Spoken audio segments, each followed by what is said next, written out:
What if the very people sworn to protect you are the ones who want you destroyed? In a city where justice is nothing but a mask for power, and the truth is just another tool to be twisted, one woman finds herself caught in a deadly game she never agreed to play. Midnight raids. Fabricated evidence. A courtroom turned battlefield. How do you fight back when the system itself is rigged to see you fall? But here's the real question: when they push you to the edge, will you break? Or will you fight to flip the script? Don't blink. Justice is about to be turned upside down. Redwood Heights wasn't always like this. There was a time when its streets echoed with the hum of factories, the chatter of workers, and the promise of a better tomorrow. Once a shining emblem of industry and ambition, the city now stood hollow and bruised, its soul bled dry by decades of greed, corruption, and betrayal. The factories had long since shut their doors, leaving behind rusted skeletons and jobless ghosts. In their place rose shadowy deals, silent bribes, and a justice system for sale. Here, the law didn't serve the people. It served power. Behind closed doors, the police force was a machine fueled by fear and control. Those who dared speak out, silenced. Those who fought back, destroyed. The worst of them, Detective Frank Drummond and Sergeant Ryan Collins, two men in uniform who wore their badges like weapons. Ruthless, untouchable, they ruled the streets with iron fists and crooked smiles. You play by our rules, or you don't play at all, Drummond once warned a shop owner who refused to pay protection money. And trust me, you don't want to see what happens when you don't play. And if the cops didn't get you, the courts would. Judge Mark Porter, once respected, now a pawn, sat atop his bench with debts piling high and a gun to his head, metaphorically speaking. Drummond owned him, had the receipts to prove it, and made sure Porter danced to his tune whenever justice dared peek through the cracks. But not everyone bowed. Enter Ivy Quinn. 28, brilliant and relentless. With piercing green eyes that seemed to read through lies, and a calm fire in her voice that could shake a room. She had every reason to leave Redwood Heights behind, the pain, the memories, the decay. But instead, she came back, diploma in hand, war in her heart. Orphaned young, Ivy had grown up under the care of her grandmother, Evelyn Quinn, a sharp-tongued, iron-willed woman who taught her that silence in the face of injustice was complicity. Ivy carried that lesson like a blade. Graduating top of her class from one of the most prestigious law schools in the country, Ivy had options. Big firms. Big cities. But she chose this, chose to stand in the belly of the beast and demand change. She wasn't naive. She knew the risks. She knew the monsters. Especially Drummond and Collins. They'd tried to intimidate her before, veiled threats, subtle warnings, the kind of pressure that broke most people. But Ivy wasn't most people. I see what you're doing, she had told Drummond the last time he leaned too close, too smug. And one day, everyone else will too. He had laughed. Cold, cruel.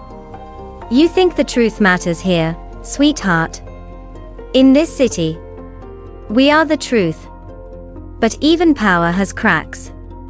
And Ivy Quinn was about to find them all. The rain hit the windows of O'Malley's tavern like angry fists. Inside, cigarette smoke curled through the air, mingling with the stale stench of spilled whiskey and bad decisions. In the far corner, behind a booth cloaked in shadow, Detective Frank Drummond lit a cigar, eyes locked on the man across from him, Sergeant Ryan Collins. She's getting too close, Collins muttered, wiping sweat from his brow despite the cold. Another week, and she's gonna have our asses in a sling. Drummond exhaled a thick cloud of smoke, the corner of his mouth twitching into a smirk. Then we don't give her another week. We bury her now, for good. Their voices dropped to a whisper, but the plan was clear. Frame Ivy Quinn. Make her the face of a federal drug ring. Destroy her credibility, her freedom, her life. They'd done it before. They knew the game. But this time, the stakes were higher. This time, it was personal. Drummond slid a folder across the table: photos, fake financial statements, burner phone logs. Fabricated evidence meticulously prepared by a gang they kept on retainer, criminals who owed them more than loyalty. The perfect setup. "We plant the stash," Drummond said, tapping his finger on a grainy photo of Ivy's brownstone. "Anonymous tip. SWAT raid. She won't know what hit her." Collins grinned. "And when the dust settles, Ivy Quinn becomes just another statistic." 2 nights later, shadows crept across Ivy's quiet street. A van rolled to a stop. Inside, masked men moved with surgical precision, breaking into Ivy's home while she slept. They worked fast, a kilo of white powder, just baking soda, but it didn't matter. An unregistered phone loaded with damning messages, stacks of marked cash. It took them less than 10 minutes to turn her sanctuary into a crime scene. Midnight. The explosion of a battering ram against her door jolted Ivy awake. Before she could breathe, her house was filled with shouts, red dots of laser sights, boots thundering down the hall. "Hands where I can see them. Get down. Now." Ivy stumbled out of bed, heart racing, arms raised. What the hell is going on? No answer, just the cold steel of handcuffs snapping shut, the sting of concrete against her knees. Outside, neighbors gathered, yelling, filming, demanding answers. Police shoved them back, barking orders, swinging batons. Drummond stood at the edge of the chaos, watching with icy satisfaction. Collins beside him, smirking. "What a shame," Drummond said, lighting another cigar. "All that potential. Wasted." In the cold, fluorescent glare of the police station, Ivy sat alone in the interrogation room. Her wrists bruised, her mind spinning. A manila folder was slammed onto the table. "You're looking at 20 to life," a detective sneered. "Care to explain how a rising star attorney ends up running dope across state lines?"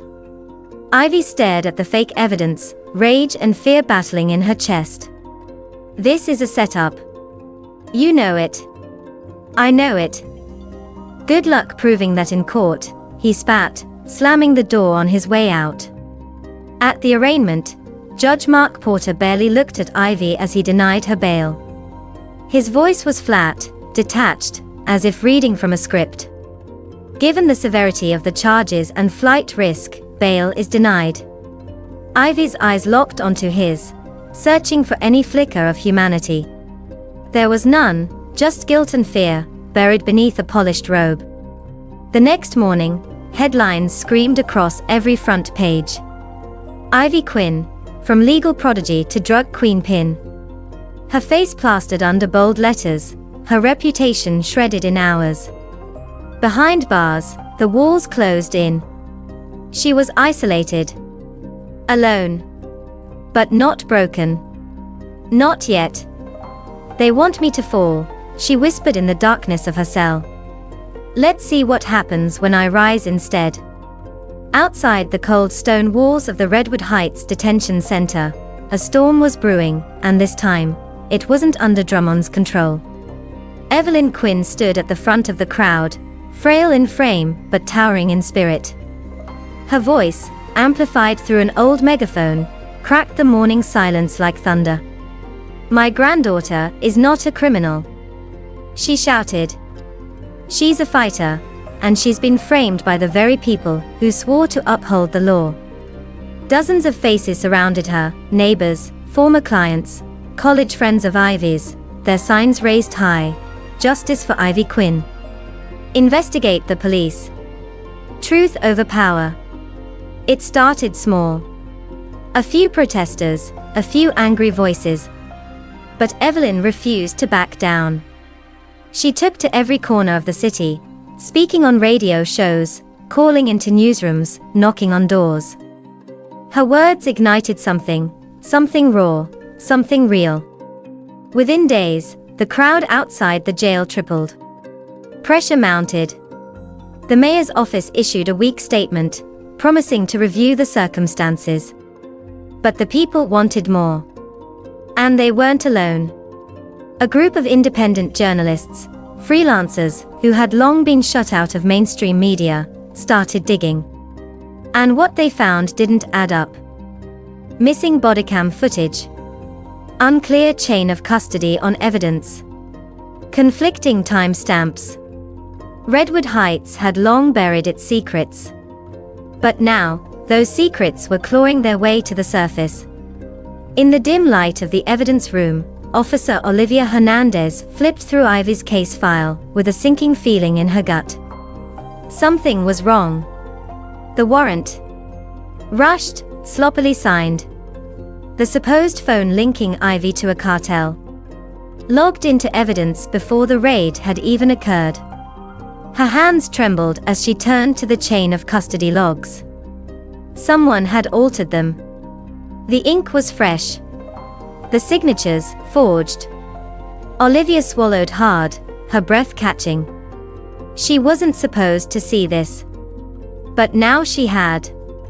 And now, she couldn't unsee it. That night, she sat in her car outside the station, gripping her phone like a lifeline. Her finger hovered over the record button. She had one chance. The next morning, Olivia approached Drummond and Collins in the squad room, masking her nerves behind a practiced smile. "Hey, about that Quinn case, hell of a mess, huh?" Drummond chuckled darkly. "Mess? Nah. It's clean. Cleaner than she'll ever be." Collins smirked. "Hell, I almost feel bad for her." "Almost? You think she'll talk?" Olivia asked, keeping her voice casual. "Let her," Drummond said, lighting a cigarette. "Ain't no one gonna believe a drug queen over two decorated officers. We own this city, remember?" Click. Olivia's phone, hidden in her coat pocket, was recording every word. Her heart pounded like a drum. She knew the risks, they'd kill her if they found out. But the truth was out now. And she was going to make sure the world heard it. 3 days later, in a sterile office in downtown Redwood Heights, civil rights attorney Elaine Patterson watched Olivia's recording with cold fury. "Jesus Christ," Elaine muttered, pressing pause. "They're not even hiding it."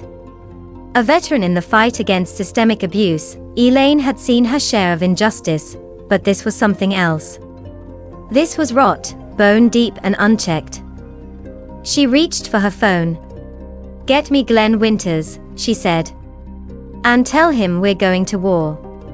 In her cell, Ivy stared at the ceiling, numb but unbroken.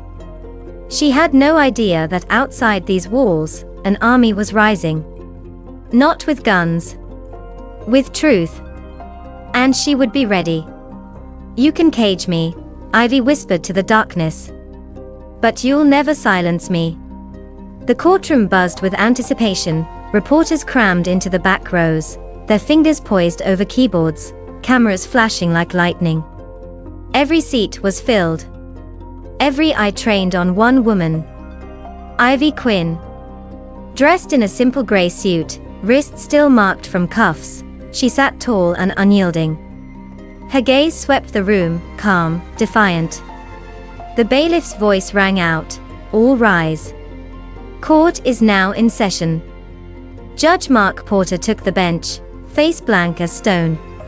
But Ivy could see it, the flicker of fear behind his eyes. The district attorney, a slick-haired man named Warren Stokes, rose from his seat like he owned the room. "Ladies and gentlemen," he began, striding in front of the jury, "what we have here is a wolf in sheep's clothing." He painted Ivy as a mastermind, a brilliant, but dangerous woman who used her legal knowledge to build a criminal empire. Photos flashed on screen, the cash, the powder, the fake text messages. Witnesses took the stand, officers who swore under oath they'd seen Ivy's criminal dealings firsthand. Drummond and Collins testified with cold precision. "We received an anonymous tip," Drummond said solemnly. "Ms. Quinn's house was raided in accordance with standard procedure. The evidence speaks for itself." Collins nodded, stone-faced. "She resisted arrest. Tried to destroy the phone. We had no choice. It was a perfectly choreographed lie. And for a moment, it worked." Jurors shifted in their seats. Headlines the next morning screamed, "Defense crumbles under damning testimony." Elaine Patterson stood, composed and razor-sharp. "Let's talk about procedure," she said. "Let's talk about truth." She dismantled the prosecution's timeline piece by piece. "Officer Collins, you claimed you entered Ms. Quinn's house at 12:03 a.m., correct?" "Correct." "Then why does your own bodycam log show 11:49 p.m.? Why is there a 12-minute gap with no footage?" Collins fumbled. Technical malfunction." Elaine turned to the jury, voice calm but lethal. "And why was the phone recovered at 12:10, but logged into evidence at 11:58 p.m.? Are we time travelers now?" The courtroom murmured. Jurors exchanged glances. Doubt crept in like a slow-moving fire. Elaine delivered the final blow of the day. "You're being fed a script, ladies and gentlemen. And it's falling apart." Defense calls Officer Olivia Hernandez to the stand. All eyes turned as Olivia walked to the witness box, every step deliberate, her expression unwavering. Drummond stiffened. Collins paled. Elaine approached slowly. "Officer Hernandez, you reviewed the evidence in this case. What did you find?" Olivia took a breath. "Inconsistencies. Forged logs. Evidence planted before the warrant was issued." Gasps echoed through the room. Judge Porter banged his gavel. "Order. Order." Elaine's voice rose. "Did you document these findings?" "Yes." Olivia pulled out a flash drive. "And I recorded a conversation between Detectives Drummond and Collins admitting to the setup." Porter's face went white. Elaine played the recording. "We own this city. Let her talk. No one's gonna believe her over two decorated officers." Silence. Then chaos. The courtroom erupted. Reporters scrambled. Jurors froze in shock. Ivy's eyes filled with something new, not rage, not fear. Hope.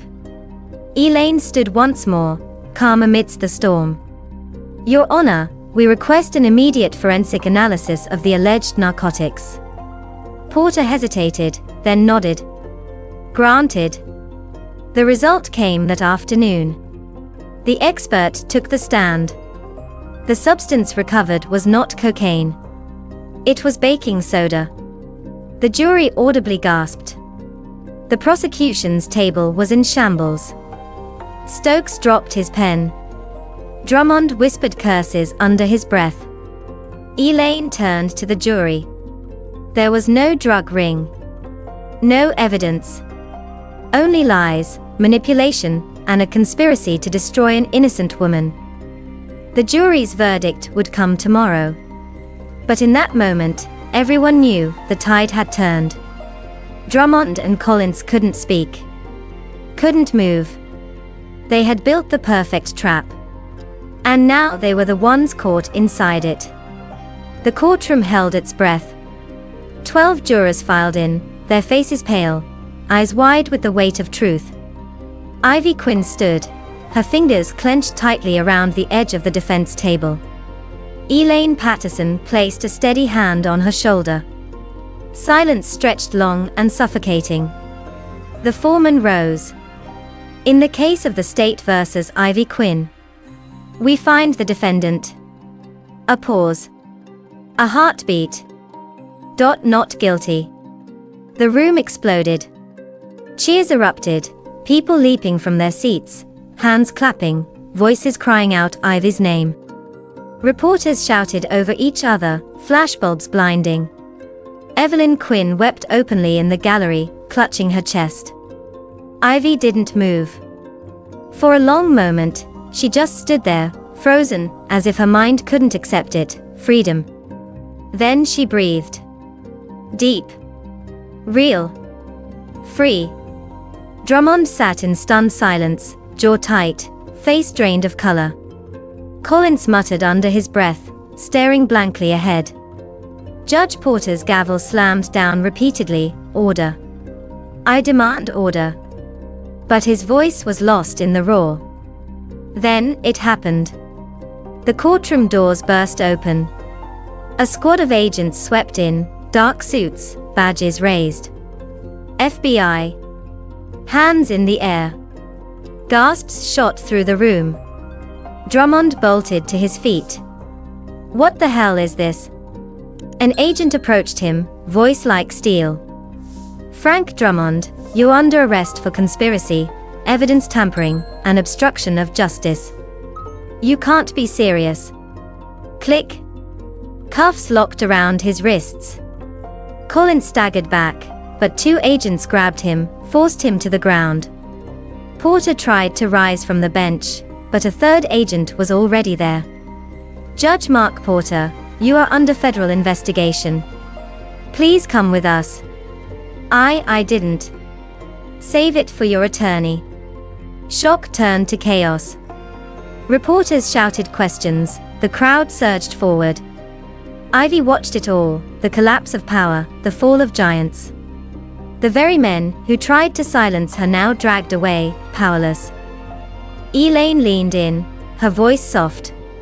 Told you we'd win. Ivy turned toward the crowd, eyes meeting Evelyn's. She smiled, not just for herself, but for everyone who had ever been crushed by a system built to protect the corrupt. Justice wasn't just served. It was flipped upside down. Redwood Heights was no longer silent. For decades, corruption had wrapped itself around the city like a noose, choking its people, bleeding them of hope. But now, that noose was cut. Investigations swept through the police department like wildfire. Internal affairs worked around the clock, led by newly empowered, unshackled leadership. Within weeks, over 40 officers were suspended, 15 arrested, and a dozen more forced to resign. The streets no longer trembled under the boots of corrupt power. They rang with something else, applause, chants, the sound of a city reclaiming its soul. Local newspapers, once filled with fear-mongering headlines, now blazed with truth. Corruption crushed, justice restored in Redwood Heights. From victim to victor, Ivy Quinn's fight redefines the law. People gathered outside City Hall, outside courthouses, outside the jail where Ivy had once sat alone, now empty of its most notorious prisoners. Hope had returned. In a sunlit government building overlooking the heart of the city, a new plaque was mounted outside a freshly renovated office. Office of Special Internal Investigations, Ivy Quinn, lead investigator. Inside, Ivy stood tall, dressed in black, calm, composed, unstoppable. She gazed at the name on the door for a long moment, her name, then pushed it open. Her grandmother stood behind her, pride shining through misty eyes. You ready for this? Evelyn asked. Ivy smiled, a quiet fire in her eyes. I was born ready. She stepped inside, the door closing behind her with a soft click.